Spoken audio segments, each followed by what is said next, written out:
l'invité du 17-19. Depuis un peu plus d'un mois, une ruche qui dit oui s'est installée dans le quartier Saint-Mihiel à Nantes. En résumé, une ruche, c'est un espace où des particuliers peuvent récupérer des produits bio et locaux après les avoir commandés sur le site internet. Une initiative citoyenne et écologique qui se présente comme une alternative au supermarché que sont venus nous présenter ce soir Marie Caderet et Gabriel Lachaud. Bonsoir. Bonsoir. Merci d'avoir répondu à l'invitation de Sun. Alors, est-ce qu'on peut d'abord expliquer un peu plus ce qu'est une ruche ? Oui, bien sûr, on est là pour ça. Donc en fait, une ruche, ça fonctionne d'abord avec une plateforme internet où les gens s'inscrivent librement et gratuitement. Et après, chaque semaine, on leur propose une offre de produits locaux et dans notre cas principalement bio. Donc ils peuvent acheter en ligne et après ils viennent les récupérer à un endroit où sont organisées les distributions. Donc dans notre cas, c'est le café de la Ribine dans le quartier Saint-Mihiel. Donc tous les mercredis de 17h30 à 19h. Et là, ils ont l'occasion donc de récupérer leurs produits qu'ils ont achetés pendant la semaine, de rencontrer les producteurs, de discuter avec nous et voilà. Alors pourquoi cette thématique des ruches et des abeilles pour définir ce type de commerce ? C'est l'idée de la communauté en fait, c'est l'idée de, je crois, c'est ça, ouais. Et c'est la ruche qui dit oui, c'est parce que le producteur en fait ne se déplace que s'il a un minimum de commandes, donc il y a tout le monde, il y a un esprit participatif en fait dans le, voilà, on a envie de dire oui. Alors je crois que ça pourrait beaucoup ressembler à une AMAP, Association pour le maintien d'une agriculture paysanne, mais c'est très différent. Justement, dans quelle mesure ça l'est ?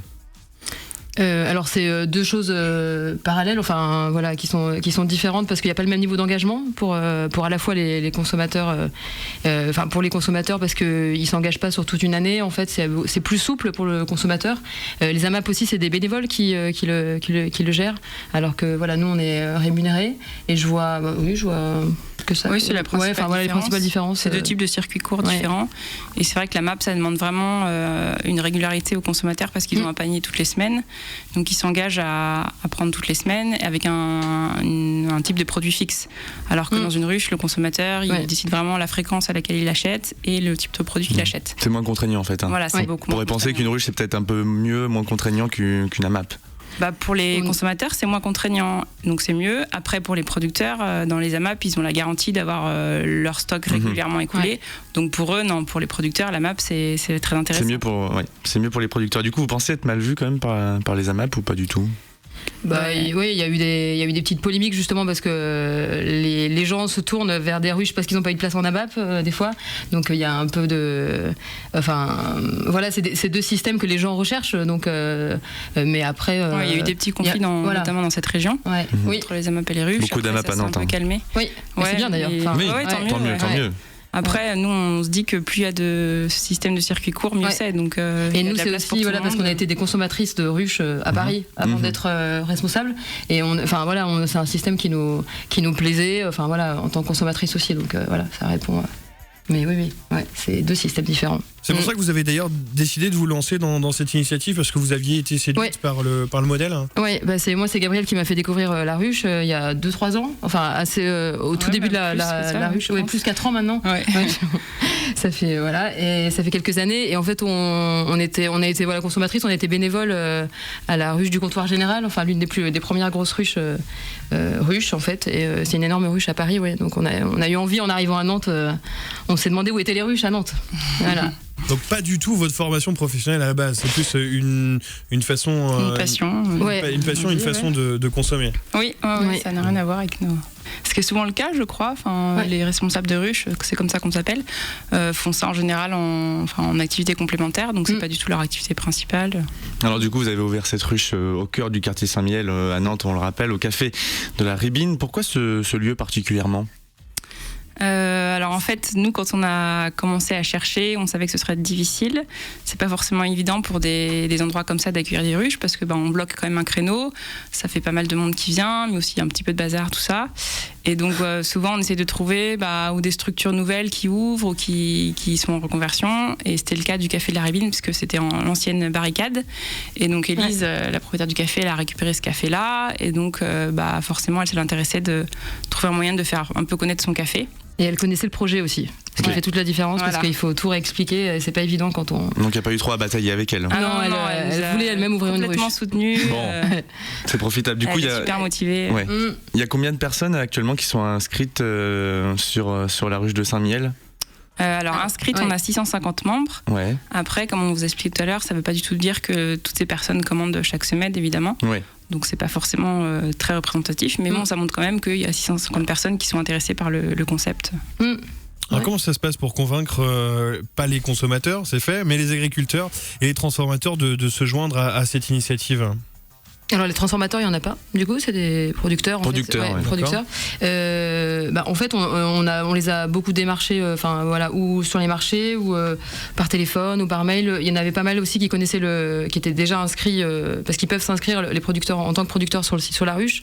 Et du coup, on peut les connaître comme ça aussi. Et il faut discuter. On passe aussi par la ruche mère qui nous donne des infos. Nous, on est arrivé à Nantes assez récemment, donc on découvre aussi un territoire. On a été se balader, on a été les voir sur leur exploitation, voilà. Et parce que même pour nous aussi, c'était pas évident. Il y a beaucoup de questions qui se posent, notamment les façons de produire, la démarche, leur présence. Voilà, ça se fait en concertation. Ouais. Alors en termes de produits, qu'est-ce que vous proposez ? Je crois savoir que contrairement à ce qu'on disait, contrairement à une AMAP, là le panel est très fourni. Oui, tout à fait. En fait, pour ouvrir une ruche, il faut des produits de base. Il faut la viande, produits laitiers, les fruits et légumes. Et après, tu peux ouvrir ta ruche. Nous, on a commencé donc avec ça. Et là maintenant, qu'est-ce qu'on a ? On a des fromages de chèvre en plus. On a beaucoup de pain. Pâtissier. Des œufs. Ouais. Un pâtissier. Il faut du pain aussi, comme produit de base. On a des œufs, on a un pâtissier, on a des produits à base de safran aussi. J'en oublie, Gabriel. Attends, qu'est-ce qu'on a d'autre ? On a plus de. On a 15 Vous faites des produits pour jardinier, me semble aussi, non ? Des produits pour jardin. Des plantes, des tisanes. Des plantes, oui, voilà. Tout à fait. Des plantes, bien sûr. Tout à fait. Ouais. Pour infusion, mais aussi il y a plantes, tout à fait. Tisane, il y a du poisson fumé aussi. Oui, poisson fumé. Du poisson frais maintenant. Ouais, exactement. On va bientôt avoir du vin, du vin et puis on recherche les fruits aussi. On cherche les fruits, ouais. Donc voilà, ça. Après, nous, on est entièrement libre du nombre de produits qu'on veut proposer, du type de produits qu'on veut proposer. Les produits bio, par exemple, c'est pas du tout une obligation. Le critère de la ruche, c'est local. Nous, on a voulu avoir tous nos produits de base en bio, donc c'était une volonté de notre part. Mais après, voilà, chaque responsable de ruche fait un peu comme il veut dans sa sélection de produits. Tant qu'il y a une base, un plancher, quoi. Ouais. De certains produits. C'est ça. Et ce catalogue-là, il est susceptible aussi de s'enrichir, voire d'évoluer au fil des saisons et des semaines. Tout à fait, surtout au fil des saisons. Voilà. Parce que notamment pour les fromages, par exemple, il y a pas mal il y a un arrêt assez important pour les fromages de chèvre. Le miel aussi, on va en avoir, mais ça. Ouais. Et de la bière aussi. Ouais, on va avoir de la bière. Consommer avec modération toujours. Oui. Alors au niveau des achats, comment est-ce que ça se passe ? On commence d'abord sur le site internet, c'est bien ça, hein, donc tout à fait. Comme si on achetait des vêtements en ligne. Voilà, c'est un catalogue en fait. Donc les gens font leur sélection, ils prennent ce qu'ils veulent, ils valident leur panier, ils peuvent même compléter leur panier. Ils ont jusqu'au lundi soir pour commander pour la distribution du mercredi soir. Donc ça veut dire que le producteur, lui, s'organise et puis il vient la veille ou peut-être le jour même. Le jour même, il vient. Oui, il se déplace le jour même. Oui, tout à fait. Alors on regarde un petit peu sur le site internet de la ruche qui dit il indiquait que les producteurs travaillent à moins de 250 km de votre ruche. Ça fait pas un petit peu loin pour une notion de local ? Oui, alors ça c'est une limite qui a été posée parce qu'il fallait en mettre une. Ah, c'est défini par la ruche mère. Voilà. Okay. Nous, dans notre ruche, et je crois sur toutes les ruches nantaises, c'est une moyenne de 30 km à peu près. Parce que même pour les producteurs, après, c'est pas intéressant. Je pense que c'est la limite, elle est aussi loin quand c'est pour les grosses ruches parisiennes, par exemple, où ils en livrent plusieurs fois à la fois et qui veulent du poisson, ce genre de choses. Mais nous, dans notre cas, on est vraiment juste dans la région nantaise. À 30 km, on peut pas faire plus près, je pense. Avant de terminer, on aimerait savoir votre avis sur les supermarchés, les grandes surfaces, parce que la ruche se présente quand même comme une certaine alternative assez pratique. Est-ce que vous pensez que c'est encore un modèle viable pour l'avenir ? Je parle des grandes surfaces.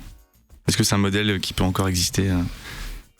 C'est sûr que pour le consommateur, ça reste une solution pratique. Après, quand on voit le fait de ne pas savoir d'où viennent les produits qu'on consomme, dans quelles conditions ils ont été fabriqués, tout ça, à partir du moment où on se pose un peu de questions, je pense que c'est beaucoup plus intéressant de fonctionner avec des circuits courts. Et ce qui est intéressant à la ruche, c'est le rapport avec le produit et le producteur, en fait. C'est pas la même chose. Le producteur est présent.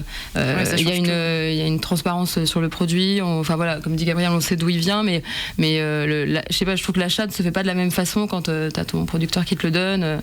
Voilà, donc c'est à la fois plus transparent et presque plus naturel. Enfin, je trouve que c'est assez. Favorise le lien social. Oui, on est vraiment là-dedans. C'est le but. C'est le but aussi. Oui. Il y a pas mal de là, à la Ribine, c'est des voisins qui viennent ou des gens qui connaissaient la ruche, qui viennent sur leur trajet de travail, mais il y a des gens qui se retrouvent. Enfin voilà, il y a pas mal de curieux, des gens aussi qui ne comprennent pas pourquoi ils peuvent pas acheter sur place.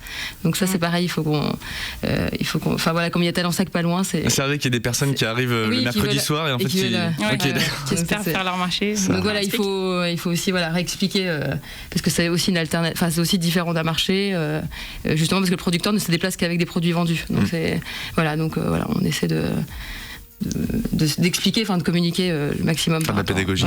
Ouais, voilà, c'est ça. Eh bien, merci beaucoup, Marie et Gabriel, d'être passés par notre studio. Je rappelle que vous êtes les créatrices de la ruche Saint-Miel, située au café de la Ribine. Pour s'inscrire, rien de plus simple. Il suffit de vous rendre sur le www.laruchequidioui.fr et vous avez également la possibilité, comme Marie et Gabriel, d'ouvrir votre propre ruche sur le territoire ligérien.